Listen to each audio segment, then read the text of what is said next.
JavaScript के अंदर हमने उसका इंट्रोडक्शन, कहाँ पर हमने जावास्क्रिप्ट के कोड को लिखना है, आउटपुट को कैसे देखना है, जावास्क्रिप्ट का सिंटैक्स क्या है और उसकी स्टेटमेंट्स कौन कौन सी हैं जिनको हम यूज़ कर सकते हैं, किसी स्टेटमेंट को कमेंट्स बनाना हो तो कैसे बनाते हैं, ये सारा देख लिया।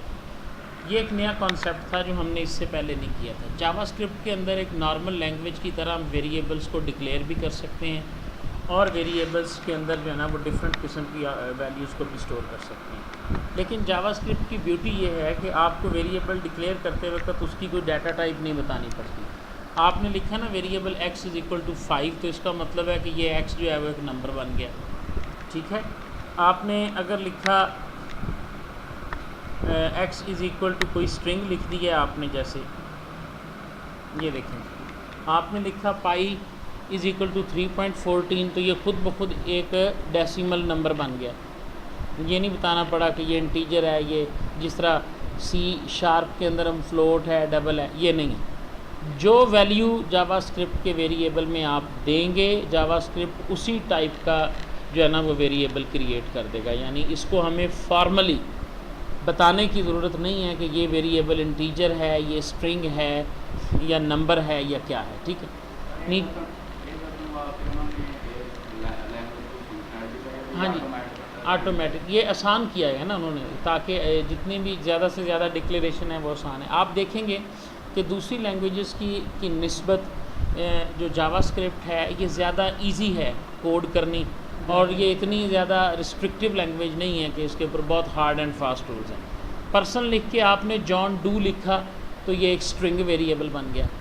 स्ट्रिंग वेरिएबल बनाने के लिए आपके पास दोनों तरीके हैं। आप डबल कोटेशंस में अगर कांस्टेंट लिखेंगे तो तब भी ये स्ट्रिंग है, अगर सिंगल कोटेशन में लिखते हैं तो तब भी ये स्ट्रिंग है, ठीक है।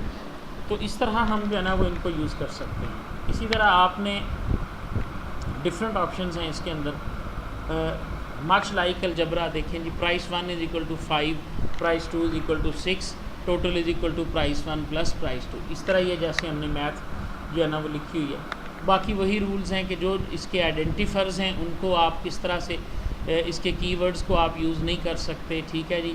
नाम यूनिक होने चाहिए, नाम में लेटर आ सकता है, डिजिट आ सकता है, अंडरस्कोर आ सकता है, डॉलर साइन आ सकता है, लेकिन लेटर से शुरू होना चाहिए, जो एक आम लैंग्वेज में वेरिएबल नेमिंग वेरिएबल्स के रूल्स हैं। असाइनमेंट ऑपरेटर इसमें भी इक्वल है, ठीक है। इक्वल के ज़रिए आपकी राइट हैंड साइड वैल्यू जो है वो लेफ़्ट हैंड साइड वेरिएबल को असाइन कर दी जाती है, ठीक है।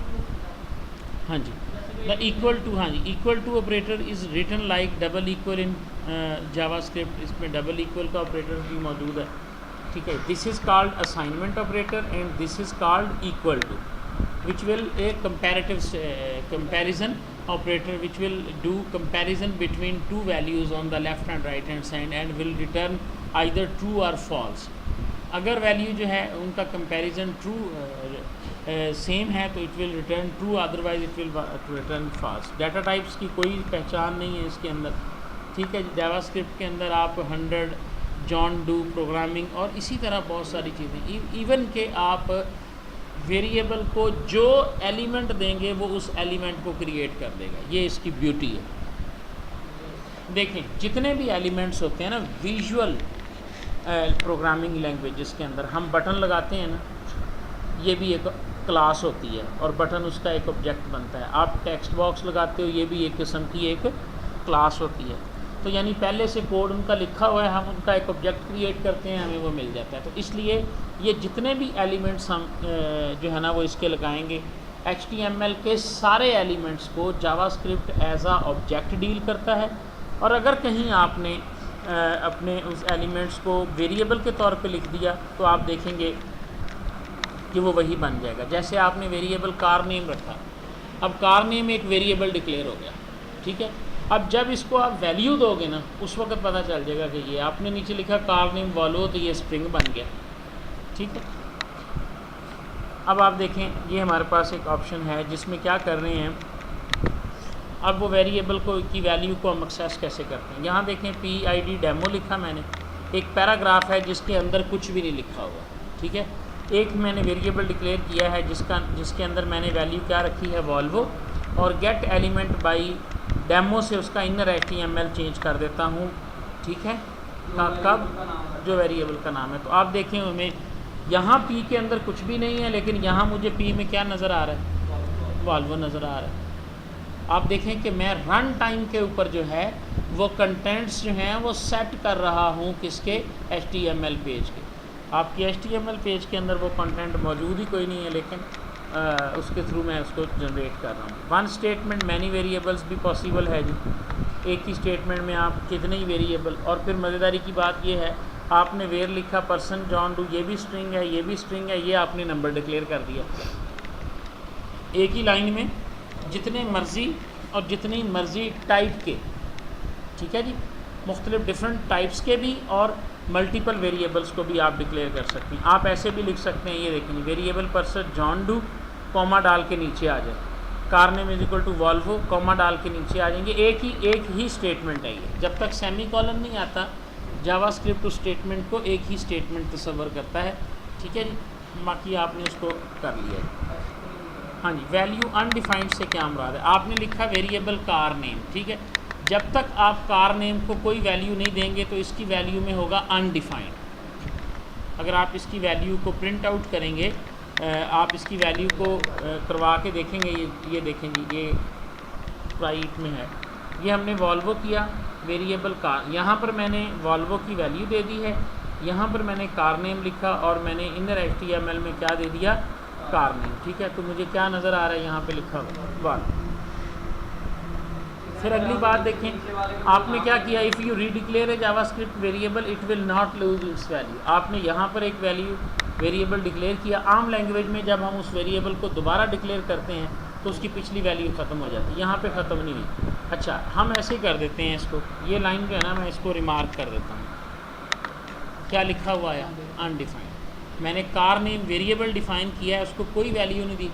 जिस वेरिएबल को जावास्क्रिप्ट में आपने कोई वैल्यू नहीं दी या वो कोई वैल्यू नहीं उठा रहा, तो इट मीन्स कि वो क्या होगा? अनडिफाइंड होगा, ठीक है। अनडिफाइंड है, अभी तक इसमें कोई वैल्यू आई नहीं। हाँ जी, पहले वाली भी ले लेगा, वैल्यू पहले वाली लेगा, दूसरे में अगर वैल्यू देंगे तो दूसरी वैल्यू ले लेगा। जैसे कि देखें ना, यहाँ पे वॉल्वो है, यहाँ पे वैल्यू है ही नहीं, लेकिन अगर आप यहाँ पर वैल्यू दे देंगे तो ये दूसरी वैल्यू लेगा जी, डेफिनेटली ये दूसरी वैल्यू लेगा, ठीक है। पहली ख़त्म हो जाएगी ना, जब तक आप दूसरी वैल्यू उसको साइन नहीं करेंगे उस वक्त तक पहली सस्टेन करेगा, जैसे ही दूसरी वैल्यू होगी उस वक्त उसको अनचेक कर देगा। इसी तरह जी प्लस है, ये देखिए प्लस का ऑपरेटर है, ये हम जमा कर रहे हैं, तीनों नंबर है ना, तो ये नंबर के तौर पे जमा हो गए, 5 2 7 और 3 10। ये देखें क्या है? John plus space and do, ये स्ट्रिंग्स हैं। यहाँ पर जमा का निशान कनकैटिनेट कर रहा है दोनों, यानी जमा जो ऑपरेटर है ये अगर नंबर्स पे अप्लाई करेंगे तो it will perform addition, otherwise it will perform कनकैटिनेशन।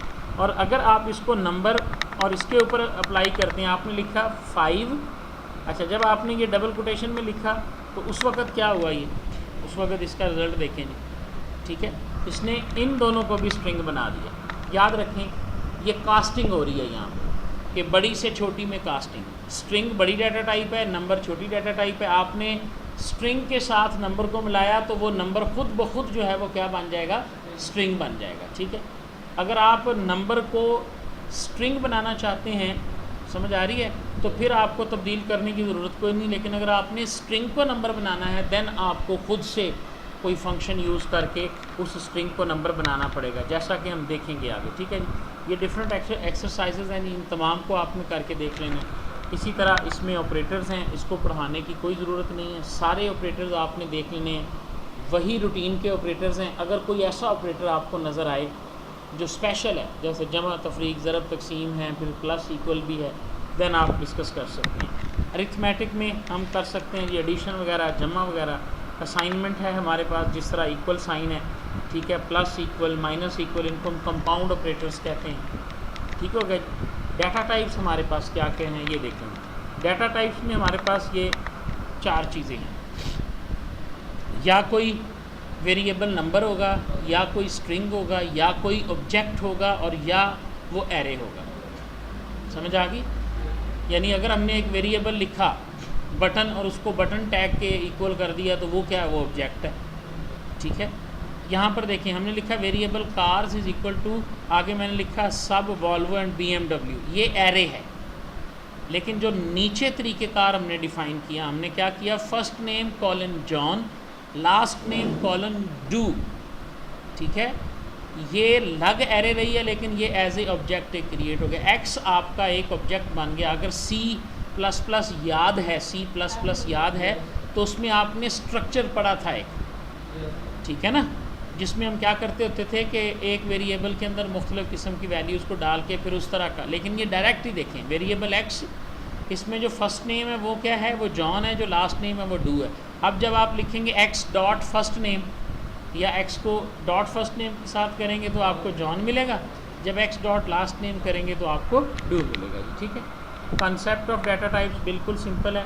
X is equal to 16 plus Volvo, तो ये नंबर है, ये स्ट्रिंग है, तो ये स्ट्रिंग में जवाब आ जाएगा। ठीक है, ये दोनों स्ट्रिंग हो जाएंगी। एग्जांपल है, ये सिंपल जावास्क्रिप्ट में आपके पास हैं।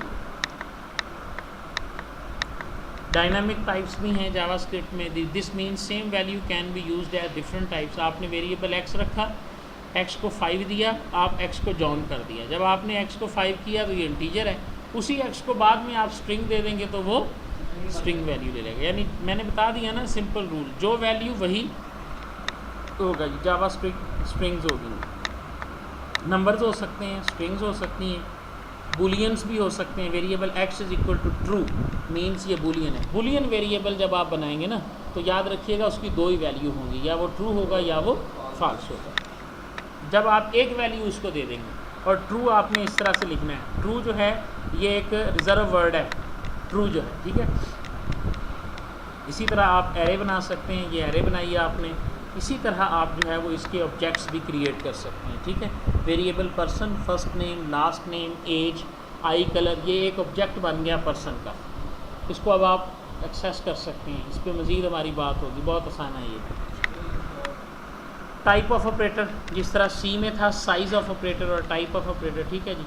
आप जिस वेरिएबल के साथ टाइप ऑफ लगा देंगे वो उसको बता देगा कि ये क्या है। आपने टाइप ऑफ जॉन लिखा तो ये स्ट्रिंग है, टाइप ऑफ ये लिखा तो ये नंबर है, टाइप ऑफ फॉल्स लिखा ये भूल, टाइप ऑफ दिस लिखा तो आएगा जवाब ऑब्जेक्ट, ये भी लिखेंगे तो जवाब आएगा ऑब्जेक्ट, कि ये एक ऑब्जेक्ट है। अनडिफाइंड से मुराद हमने ले लिया कि अनडिफाइंड क्या है, एम्प्टी वैल्यूज़ ये हैं।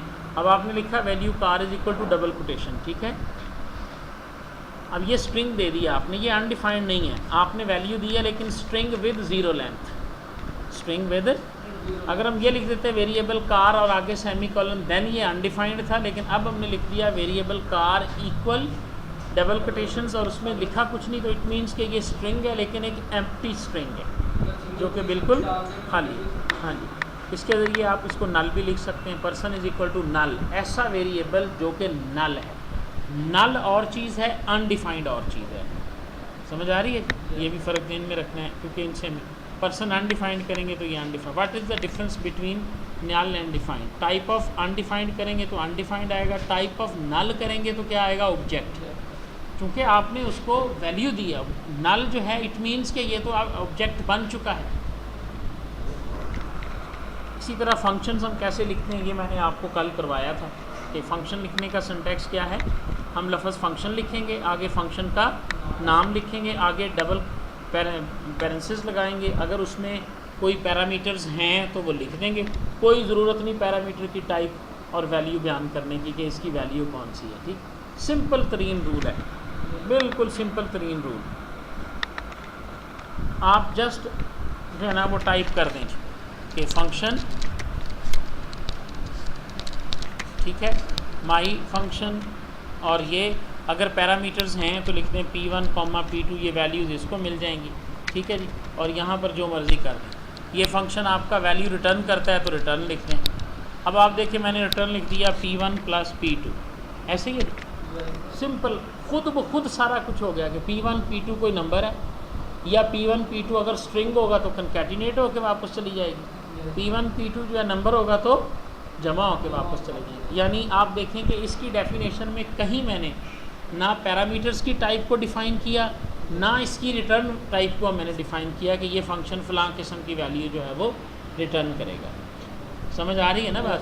तो कितना इजी सिंटैक्स है कि हमें बड़ा मतलब फ्लेक्सिबिलिटी है इसके अंदर, हम बड़ी आसानी से जो है फंक्शंस को, और इन फंक्शंस को फिर हमने आपको पता ही है कॉल करना होता है। फंक्शन के सिंटैक्स के अंदर ये जो दो चीज़ें हैं, पैरामीटर्स हैं और ये करली ब्रेस है, बिल्कुल सिंपल है जी। आप फंक्शन को चलाते कब हैं? इन्वोक का लफ्ज़ यूज़ होता है चलाने के लिए, रन होने के लिए, इन्वोक्स जगाना। The code inside the function will execute when something invokes calls the function. अब इन्वोक से क्या मुराद है? आप अपने फंक्शन को किसी इवेंट से जोड़ेंगे। किससे? पहले लेक्चर में मैंने बताया था कि इवेंट्स क्या हैं। माउस ओवर पे जोड़ सकते हैं, माउस डाउन पे जोड़ सकते हैं, की अप पे जोड़ सकते हैं, की डाउन पे जोड़ सकते हैं, स्क्रोलिंग पे, क्लिक पे, हूवर पे, जिस चीज़ से आप जोड़ना चाहते हैं आप अपने फंक्शन को उस पर कॉल कर सकते हैं। ठीक है जी। जैसे आपको नीचे वो एक मिसाल भी देगा, what is invoke and where is invoke. देखें ये फंक्शन है, variable x is equal to my function 4×3, ये उसकी डेफिनेशन आ गई। ठीक है जी, रिज़ल्ट आपके पास 12 आएगा। इन्वोक करने के लिए हम यूज़ करते हैं जी फंक्शंस को। ठीक है जी, ये आपके सामने फंक्शंस के बारे में आ गए। JS जो है वो हर चीज़ को एज आ ऑब्जेक्ट डील करता है जावास्क्रिप्ट में। ये देखें आपने इन रियल लाइफ ऑब्जेक्ट से, तो ऑब्जेक्ट ओरिएंटेड प्रोग्रामिंग में हम ऑब्जेक्ट को तो बड़े आसानी से जानते हैं। ठीक है ना जी। हम जो क्लास लिखते हैं उस क्लास का जब हम कोई इंस्टेंस क्रिएट करते हैं रियल वर्ल्ड में, that is called your object. Object की दो चीज़ें होती हैं, एक मेथड्स होते हैं, एक प्रॉपर्टीज़ होती हैं। प्रॉपर्टीज़ के ज़रिए हम उस ऑब्जेक्ट की वैल्यूज़ को सेट करते हैं या गेट करते हैं, और मेथड्स के ज़रिए उन वैल्यूज़ के ऊपर हम कोई ना कोई ऑपरेशन परफॉर्म करते हैं। मसलन कार डॉट नेम लिखा है ना, तो ये आपकी प्रॉपर्टी है। ठीक है, कार डॉट मॉडल 500 है, कार डॉट वेट 800 kg है, कार डॉट कलर वाइट है, ये सारे के सारे इसके क्या हैं? प्रॉपर्टीज़ हैं। कार डॉट स्टार्ट करेंगे तो कोई प्रॉपर्टी नहीं चेंज होगी बल्कि कुछ परफॉर्म होगा, दैट इज़ योर मेथड। तो जो भी ऑब्जेक्ट आप क्रिएट करेंगे उन ऑब्जेक्ट्स की कोई ना कोई आपके पास वैल्यू होगी, और इसी तरह कोई ना कोई आप उसके अंदर मेथड्स को यूज़ करेंगे। यहाँ तक बात की समझ आ गई? स्कोप से मुराद है कि जावास्क्रिप्ट का के वेरिएबल्स जो हम क्रिएट करते हैं उनका स्कोप क्या होता है। वो जिस तरह आपने ग्लोबल लोकल वेरिएबल्स पढ़े थे, स्कोप से सिंपल मुराद है अगर आप किसी फंक्शन के अंदर वैल्यू को, ये फंक्शन है आपने इसके अंदर वे कार नेम को बनाया तो ये तो इसी फंक्शन का है, इससे बाहर तो ये एक्सेस नहीं होगा। ठीक है, अगर आप चाहते हैं कि आपके पास कोई ऐसा हो तो फिर आप उसको ग्लोबल यहाँ पे बाहर पे डिक्लेयर करेंगे। जब आपने यहाँ डिक्लेयर कर दिया, now this variable can be assessed by all functions with in all functions. ठीक है, तो ये इसका स्कोप हो गया। JS के इवेंट्स हमने कल देखे थे कि इसमें कुछ माउस के इवेंट्स हैं हमारे पास। ठीक है जी, events are things that happen to HTML elements. हमने अपनी वेबसाइट के एलिमेंट्स के अंदर जो एलिमेंट्स डाले हुए हैं उनके साथ जो कुछ होता है उसको इवेंट कहते हैं। ठीक है, उनका साइज़ तब्दील हो जाना, उनके ऊपर क्लिक हो जाना, उनके ऊपर हूवर का आ जाना। ठीक है जी, उसके ऊपर की का, ये सारे हूवर हमारे पास HTML एलिमेंट्स हैं। तो HTML इवेंट्स कौन कौन से हैं? पेज का लोड होना, पेज का क्लोज़ होना, बटन पर क्लिक होना, ये सारे HTML के इवेंट्स हैं। ये देखें जैसे some HTML event, some event and आगे सम जावास्क्रिप्ट। बड़ी सादा सी कोडिंग है। देखिए बटन ऑन क्लिक ये इवेंट है। ठीक है, और यहाँ से लेकर यहाँ तक आपका जावास्क्रिप्ट है। ठीक है, दोबारा देखें, आप एलिमेंट का नाम देंगे, एलिमेंट के नाम से आगे इवेंट का नाम देंगे, इक्वल डालकर उसके बाद आप सारे का सारा जावास्क्रिप्ट उसके अंदर लिख देंगे। ये तरीक़ेकार है। या फिर क्या है कि आप उसको कॉल कर लेंगे फंक्शन के तौर पे, जो मैंने पहले लेक्चर में आपको करवाया था। आपने ये लिखा on click this dot inner HTML is equal to date. ठीक है, आपने लिखा ऑन क्लिक डिस्प्ले डेट। अब ये फंक्शन है जो आपने कहीं लिखा हुआ है। यहाँ पर एक चीज़ ध्यान में रख लें कि जब आप फंक्शन को कॉल करेंगे तो इनको साथ लगाना, पेरेंथेसिस को साथ यूज़ करना जो है वो कंपल्सरी है। समझ आ रही है ना इनकी? बिल्कुल सिंपल चीज़ें हैं जो हम इससे पहले कर चुके हैं। ये देखें HTML के कुछ और इवेंट्स बशर साहब, ऑन चेंज जब HTML के एलिमेंट में तब्दीली आती है, ऑन क्लिक जब उसके ऊपर क्लिक किया जाता है, ऑन माउस ओवर जब माउस उसके ऊपर लाया जाता है, ऑन माउस आउट जब उसमें से माउस बाहर निकलता है। ठीक है, ऑन की डाउन जब आप कीबोर्ड का की प्रेस करते हैं, और ऑन लोड क्या है जब आप ब्राउज़र में बॉडी को या किसी चीज़ के लोड को ख़त्म करते हैं। ये ऑन लोड है। व्हाट कैन इट डू, ये हमने पढ़ लिया था कि ये क्या क्या कुछ कर सकता है, इसकी पावर क्या है। ठीक हो गया। अब बात आ गई पर्टिकुलर टाइप के ऑब्जेक्ट्स की कि स्ट्रिंग ऑब्जेक्ट्स को किस तरह से ये हैंडल करता है और स्ट्रिंग के मेथड। अब स्ट्रिंग जो है ना ये ऑब्जेक्ट है, या दो चीज़ों को पढ़ना तो बहुत ज़रूरी है, स्ट्रिंग को और नंबर्स को, क्योंकि हमने इसके अंदर अल्टरनेट होता रहना है। ठीक है, तो इसलिए उसने स्ट्रिंग को एक्सप्लेन यहाँ पे किया है। सिंपल हैं चीज़ें, ये देखेंगे ना आप तो बहुत ही इजीली आप इसको देख सकते हैं। जावास्क्रिप्ट की स्ट्रिंग्स क्या हैं, ये स्ट्रिंग्स हैं जी, ये आपके सामने स्ट्रिंग डिक्लेयर होगी सिंगल कोटेशन से भी और डबल कोटेशन से भी। ठीक है जी, ये सारी की सारी स्ट्रिंग्स हैं जितनी भी आपने दी हैं, ये डबल कोटेशन है और ये जॉनी आ गया और ये डबल कोटेशन इसके अंदर। सबसे पहला फंक्शन स्ट्रिंग की लेंथ, स्ट्रिंग का जो वेरिएबल है डॉट लेंथ लिख दें, उसकी लेंथ आ जाएगी। आपने स्ट्रिंग का वेरिएबल का नाम क्या है, txt। जब आप txt डॉट लेंथ, अब txt क्या है, एक स्ट्रिंग ऑब्जेक्ट है। ठीक है, और उसकी लेंथ प्रॉपर्टी के अंदर उस स्ट्रिंग की टोटल नंबर ऑफ कैरेक्टर्स पड़े हुए हैं। अभी हम पढ़ के आए हैं, हर ऑब्जेक्ट की प्रॉपर्टीज़ भी होती हैं और मेथड्स भी होते हैं। तो आप इसमें इस स्ट्रिंग वाले हिस्से में ये आपको उसकी common properties and common methods को बताएगा। बाकी आप स्ट्रिंग की क्लास सारी के सारे मेथड को देख सकते हैं, बहुत आम चीज़ है। हाँ जी, स्पेशल कैरेक्टर्स हैं। बिकॉज स्ट्रिंग में be written with in double quotes, JavaScript will misunderstand this. मसलन आपने लिखा कि जी वी आर सो कॉल्ड, आगे आपने ये चीज़ डबल कोटेशन में लिख दी और फ्राम द नॉर्थ लिख दिया। ठीक है जी, ये गलत है, क्योंकि इससे मुराद तो यह है कि ये क्लोज़ हो गया और इससे मुराद क्या है, नई ओपन हो गई, तो ये दरमियान वाला तो आएगा ही नहीं। इसलिए डबल कोटेशंस में लिखेंगे तो उसके दो तरीके हैं, या तो सिंगल में लिख दें, अगर आपने डबल ही लिखना है ठीक है तो देन आप स्लैश के एस्केप सीक्वेंस को यूज़ करेंगे, जैसा सी लैंग्वेज में यूज़ किया जाता है। यानी आप ऐसे लिखोगे, ये देखो वी आर सो कॉल्ड। अब आप डबल कोटेशन स्ट्रिंग के अंदर दाखिल करना चाहते हो तो बैक स्लैश डालो, पहले समझ आई या नहीं आई? बैक स्लैश डालोगे तो उसको पता लग जाएगा कि ये जो अगला इससे जो भी सिंबल है वो सिंबल स्ट्रिंग का हिस्सा है, ना कि वो स्ट्रिंग की क्लोजिंग है। ठीक है, इस तरह और भी सिंबल्स आप इसमें यूज़ कर सकते हैं। ये एस्केप सीक्वेंस हैं जी जो बताए हुए हैं, ये भी सी की तरह के हैं, जिस तरह सी और C++ में भी हैं, जावास्क्रिप्ट में भी हैं, C# में भी हैं। अगर बैक स्लैश सिंगल कॉमा लिखोगे, इससे मुराद single comma, double comma, line, NRTP and F, breaking long code lines. अगर आपके पास कोड लाइन ज़्यादा है तो आप प्रोग्रामर उसकी लाइन को जो है ना वो तोड़ भी सकता है। ठीक है, ये नीचे भी ला के लिखा जा सकता है, जैसे ये लाइन के आखिर में स्लैश डालें और नीचे जाके जो मर्ज़ी आप लिख सकते हैं। ये एग्जांपल है इसको तोड़ने की। Strings can also be objects, string को आप ऑब्जेक्ट भी बना सकते हैं। ये देखें जी, जिस तरह ये जो है ना मशहूर ज़माना मेथड है स्ट्रिंग को डिक्लेयर करने का, with new keyword variable y is equal to new string of John. लेकिन इतना तकल्लुफ़ करने की ज़रूरत नहीं है जावास्क्रिप्ट में। जब आपने लिख दिया variable x is equal to John तो x एक स्ट्रिंग ऑब्जेक्ट बन गया, इसलिए कभी भी आपको इस तरह की ज़रूरत करनी पड़ेगी। ठीक है ना, इसलिए आप इसको यूज़ कर सकते हैं एज अ स्ट्रिंग। x को आपने जॉन लिख दिया and x have equal values. ठीक है, x इज़ फॉल्स, तो आप यहाँ पर पढ़ेंगे कि कोई ज़रूरत नहीं है आपको। स्ट्रिंग के मेथड कौन कौन से हैं?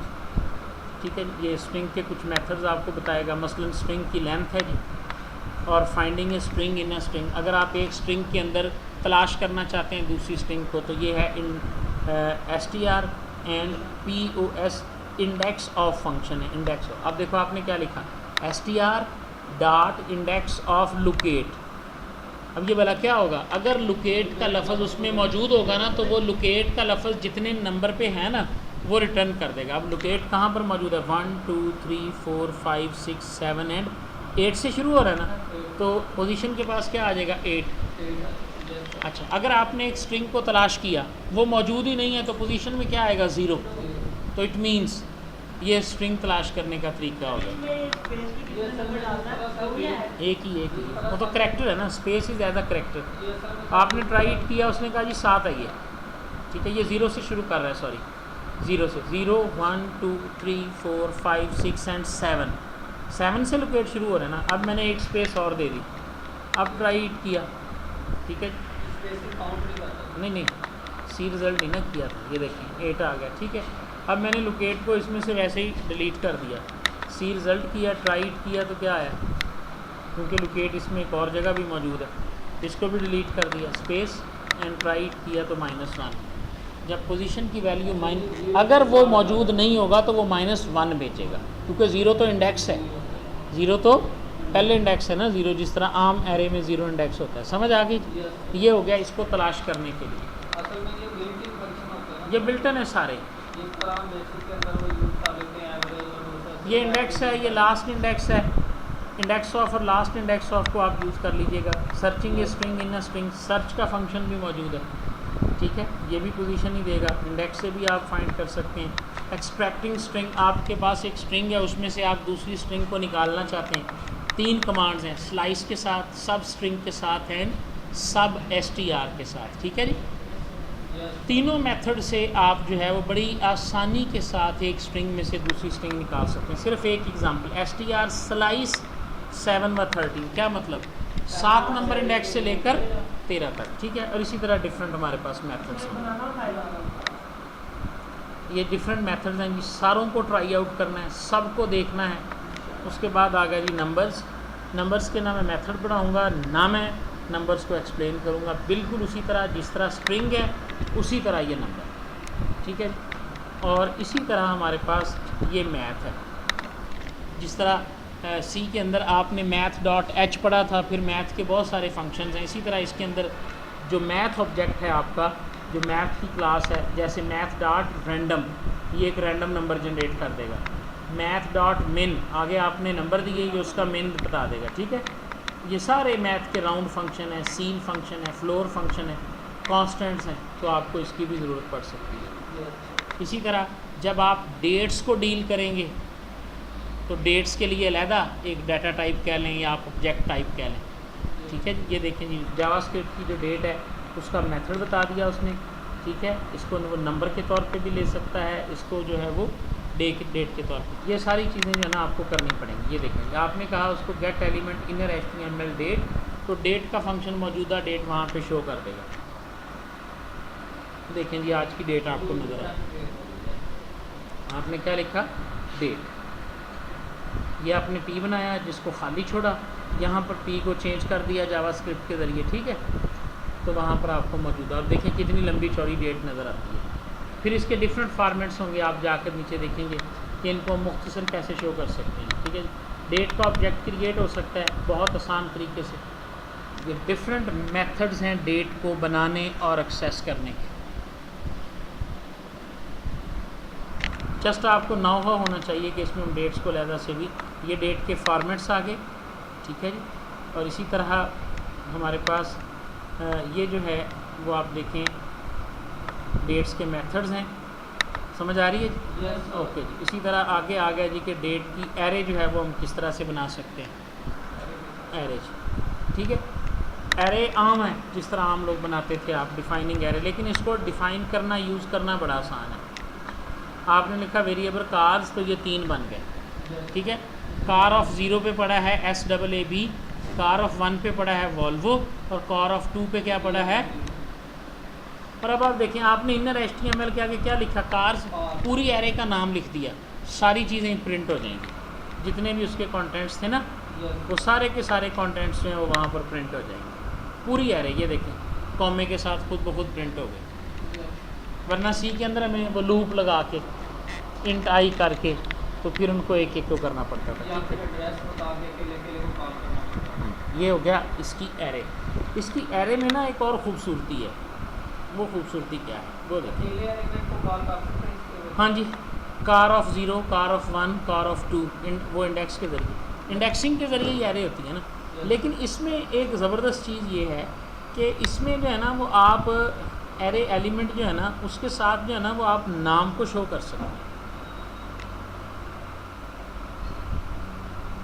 ये देखिए, आपने लिखा वेरिएबल पर्सन, आपने लिखा first name is equal to John, last name is equal to, ये भी आपकी एरे है, ये देखो, ठीक है। आपने किस चीज़ को दिया ये देखें, पर्सन ऑफ, ये गौर से देखें ज़रा, फर्स्ट नेम दिया ना आपने। आम तौर पर एरे को इस तरह कहीं भी एक्सेस नहीं किया जाता, एरे का इंडेक्स दिया जाता है, समझ आ रही। यानी आप यहाँ पर देते हैं आम तौर पर नंबर 0, आप 0 देंगे, अनडिफाइंड है, ठीक है। आपने इसको 1 दिया, अनडिफाइंड है, आपने इसको 2 दिया, ये अनडिफाइंड है, ठीक है। आमतौर पर एरे को इस तरह से एक्सेस किया जाता है, लेकिन यहाँ पर चूंकि हमने एरे के इंडेक्स की जगह उनके नाम यूज़ कर दिए हैं, अब आप पर्सन को इस तरह से एक्सेस करोगे, जॉन आ गया वहाँ, लास्ट नेम को लास्ट नेम से भी कर सकते हो और फर्स्ट नेम को फर्स्ट नेम से भी कर सकते हो। हाँ जी, क्लियर है ये बात? ये एक नई टाइप की एरे। अच्छा, एक खूबी इसमें और भी है, एरे को देखें, सॉर्ट करना है ना आपने लिखा x is equal to car dot length, y is equal to car dot sort, array sort होगी खुद ब खुद, ठीक है। लेंथ की प्रॉपर्टी, उसमें कितने एलिमेंट्स हैं ये लेंथ से मिलेगा आपको। एडिंग एलिमेंट, आपने नया एलिमेंट ऐड करना है तो एरे के नाम के साथ पुश लिखें, पुश के आगे लेमन लिख देंगे, लेमन यहाँ पे जाके ऐड हो जाएगा। पहले एरे के एलिमेंट कितने थे, 1 2 3 4, यानी ये देखें एरे के साइज़ को चेंज किया जा सकता है, ऐसा पॉसिबल नहीं था वहाँ पे, ये डायनामिक एरेज होगी। आपने एरे 4 की बनाई, आप कोडिंग के ज़रिए उसमें वैल्यूज़ को ऐड कर सकते हैं, ठीक है। रिमूव भी कर सकते हैं, जिस तरह पॉप होगा या पुल होगा।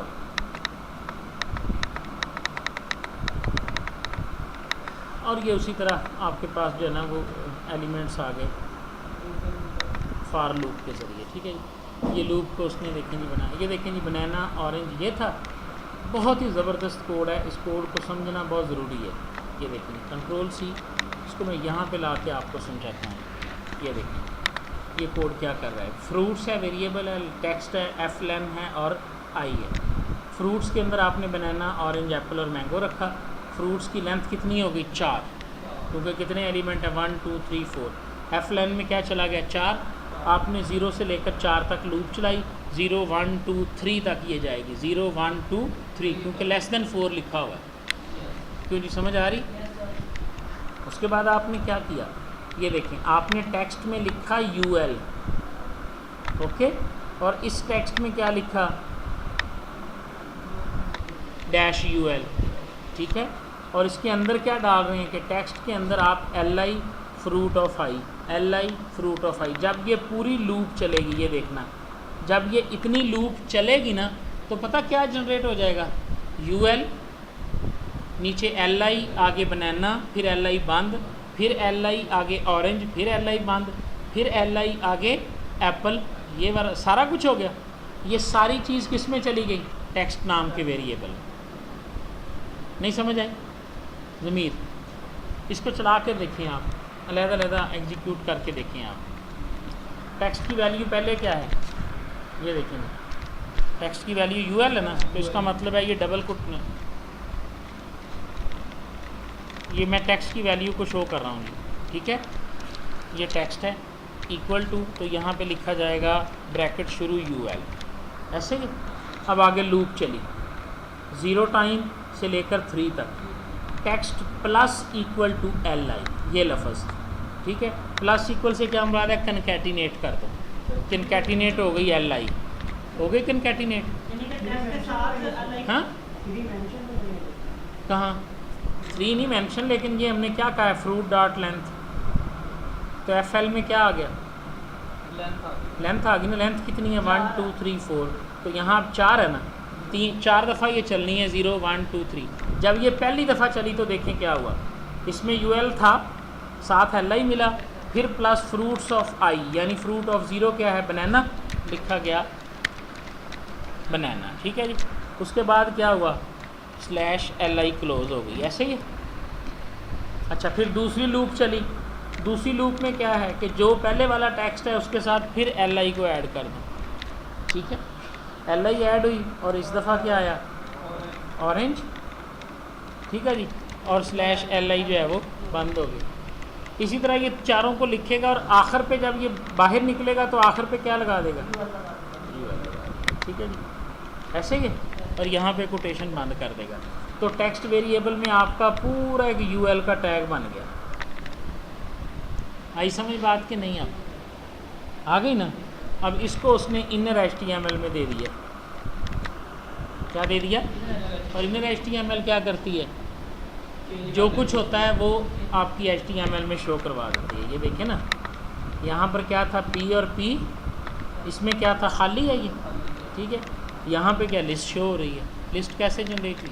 ये जनरेट की गई है लिस्ट।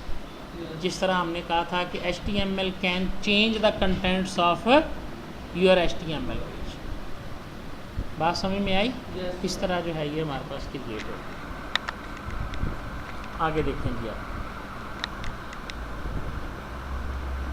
ये वो एरे है जिसको हमने 0 1 2 3, ये ऐसी एरे जिसमें आप नंबर भी डाल सकते हैं और आप उसके अंदर जो है वो, ऐसी एरे हमें कभी नहीं देखी किसी प्रोग्रामिंग लैंग्वेज में कि जो अगर इंडेक्स की एरे होती है तो सिर्फ इंडेक्स होता है, इंटीजर होता है, अगर नंबर की एरे होती है तो सिर्फ नंबर होता है। लेकिन यहाँ पर ये सारे किस्म के एलिमेंट्स आप इसमें डाल सकते हैं। हाँ जी, एरेज़ में और ऑब्जेक्ट्स में हमारे पास जो फ़र्क है वो अलग से है, ठीक है। ये आपके पास एरेज़ होंगे, एरेज़ के भी मेथड्स हैं, फिर बूलियंस हैं, कंपैरिजन्स हैं, ठीक है जी। फिर कंडीशन है, कंडीशन में वो इफ़ एल्स वगैरह, स्विच है, लूप वाइल है, ब्रेक है, टाइप कन्वर्जन, एक टाइप से दूसरी टाइप में आपने जाना, स्ट्रिंग है, नंबर है, बूलियन है, उसको आप कन्वर्ट कैसे कर सकते हैं, true false. Type of operator से आपको पता चलेगा कि इसकी टाइप क्या है। ये देखें, ये सारी टाइप बता रहा है, ठीक है। और इसके अंदर आपके पास टाइप ऑफ आ गया, कंस्ट्रक्टर आ गया जी, ठीक है, जॉन डॉट कंस्ट्रक्टर,